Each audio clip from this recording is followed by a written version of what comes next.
Once again, welcome back to KC's Classes. KC's Classesന്റെ മറ്റൊരു വീഡിയോയിലേക്ക് എല്ലാവർക്കും സ്വാഗതം. This is Kiran CS. KFC Assistant Exam Kerala PSC ഇന്ന് finish ചെയ്തിരിക്കുകയാണ്. സോ നമ്മൾ ആൻസർ കീ ആണ് ഇപ്പോൾ ഡിസ്കസ് ചെയ്തുകൊണ്ടിരിക്കുന്നത് വിത്ത് ഡീറ്റെയിൽഡ് എക്സ്പ്ലനേഷൻ. സോ 5 ചോദ്യങ്ങൾ ഓൾറെഡി നമ്മൾ കണ്ടു കഴിഞ്ഞു.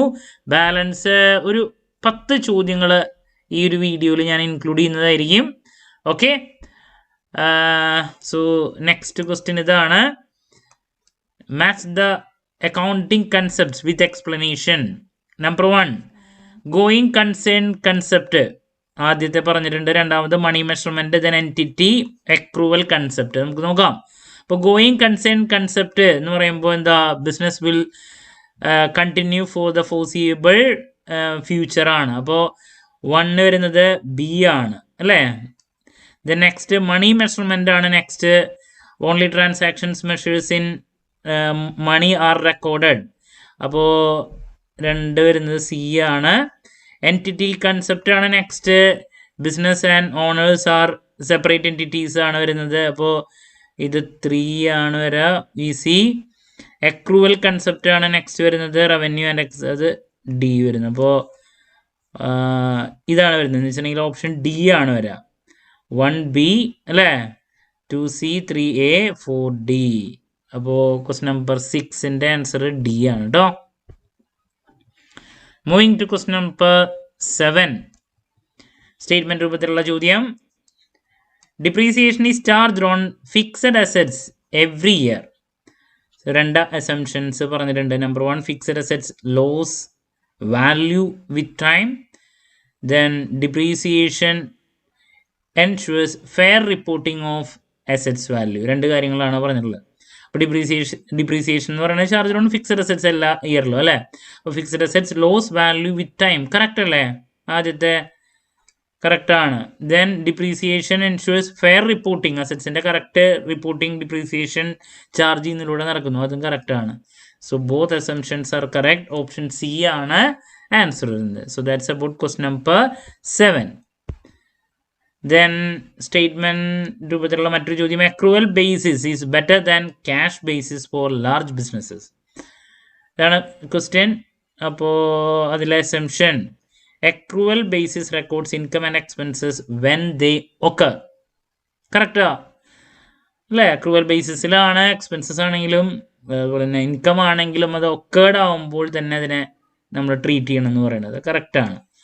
Large business do not have cash transaction, അത് തെറ്റാ. ലാർജ് ബിസിനസ്സിന് ക്യാഷ് ട്രാൻസാക്ഷൻ അത് മിസ്റ്റേക്കാണ്. സോ ഇതിൽ മാച്ച് ആവുന്നത് ആദ്യത്തെയാണ്. Only 1 matches. ഓപ്ഷൻ എ ആണ് അതിൻ്റെ കറക്റ്റ് ആൻസർ വരെ. Then question number 9. In computerized accounting, the database where all accounting data is stored is called. Number 1 ledger, number 2 journal, data file, report file. Easy question ആണ്. Computerised അക്കൗണ്ടിങ്ങിൽ data ഫയലിലാണ് എല്ലാതും അല്ലേ store ചെയ്യുന്നത്. So question number 9 answer വരുന്നത് C ആണ്. Then question number 10. Which schedule of the Companies Act specifies the format for preparing company balance sheet?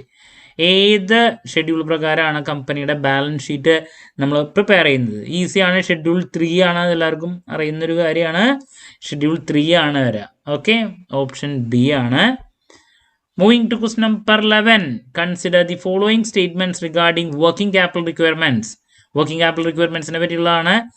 Number 1, in highly competitive markets, firms need to maintain higher working capital due to larger inventories and receivables.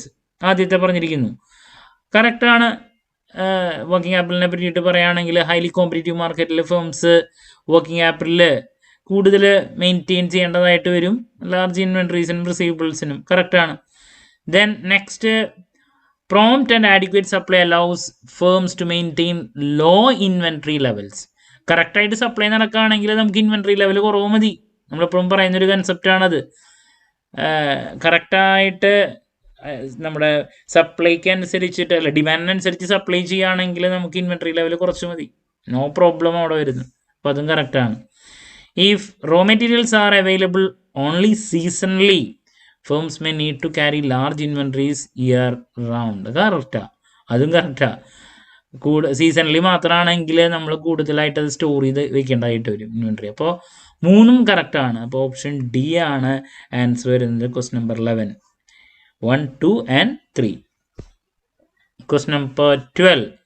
Which of the following are valid methods of improving liquidity? Liquidity improve ചെയ്യാൻ നമുക്ക് താഴെ പറയുന്നതിൽ ഏതൊക്കെ കാര്യങ്ങൾ ചെയ്യാം?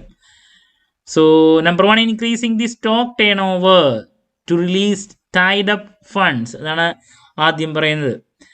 നമുക്ക് stock turn over increase ചെയ്യുകയാണെങ്കിൽ നമ്മുടെ ലിക്വിഡിറ്റി കൂടും. അത് ഇമ്പ്രൂവ് ചെയ്യുന്നതനുസരിച്ചിട്ട് നമ്മുടെ നമുക്കത് ലിക്വിഡിറ്റി എന്ന് പറയുകയാണെങ്കിൽ ability to convert it into cash ആണ്. അപ്പോൾ സ്റ്റോക്ക് ടേൺ ഓവർ ഇമ്പ്രൂവ് ചെയ്യുന്നതനുസരിച്ചിട്ട് പെട്ടെന്ന് തന്നെ നമുക്ക് നമ്മുടെ സ്ഥാപനത്തിലോട്ട് ക്യാഷ് വരാണ് ചെയ്യുന്നത്. സ്റ്റോക്ക് ടേൺ ഓവർ പെട്ടെന്ന് കാര്യങ്ങളാവുമ്പോൾ. Then postponing capital expenditure that are not urgent ആയിട്ടുള്ള കാര്യങ്ങൾ എന്ന് വെച്ചിട്ടുണ്ടെങ്കിൽ അർജൻറ്റ് അല്ലാത്തത് നമ്മൾ ക്യാപിറ്റൽ എക്സ്പെൻഡിച്ചർ വരുന്നത് ഇപ്പോൾ സ്പെൻഡ് ചെയ്യാണ്ട് പോസ്റ്റ്പോൺ ചെയ്യുമ്പോൾ നമ്മുടെ സ്ഥാപനത്തിൽ ക്യാഷ് എടുക്കണം. അപ്പോൾ അതും ഇമ്പ്രൂവ് ചെയ്യും liquidity. Maintaining a higher inventory level to ensure smooth production. Inventory level കൂടിയിട്ടുണ്ടെങ്കിൽ ലിക്വിഡിറ്റിയുടെ ആക്ച്വലി കുറയാണ് ചെയ്യുക അല്ലേ. അപ്പോൾ 3 maintaining a higher inventory level liquidity കൂട്ടില്ല. സോ ഓപ്ഷൻ 1ഉം 2 ആണ് കറക്റ്റായിട്ട് വരുന്നത്. ക്വസ്റ്റ്യൻ 12 ഓപ്ഷൻ എ ആണ് answer, 1 and 2. Okay. Question number 13. Consider the following statements about financial conditions and dividend policy. Number 1. Liquidity constraints have no effect on dividend decision if profits are available. അപ്പോൾ profit ഉണ്ടെങ്കിൽ effect ഉണ്ടാവില്ല എന്ന് പറയണത് dividend ഡിസിഷനിൽ. അങ്ങനെയല്ലല്ലോ, profit ഉണ്ടെങ്കിലും effect ഉണ്ടായിരിക്കും എന്നുള്ളതാണ്. So ആദ്യത്തെ ശരിയല്ല. Okay. Then a company with high financial leverage prefer to retain more earnings. അത് കറക്റ്റാണ്.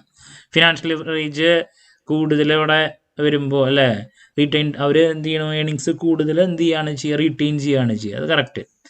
Bonus shares can be issued to psychologically satisfy shareholders without actual cash out flow.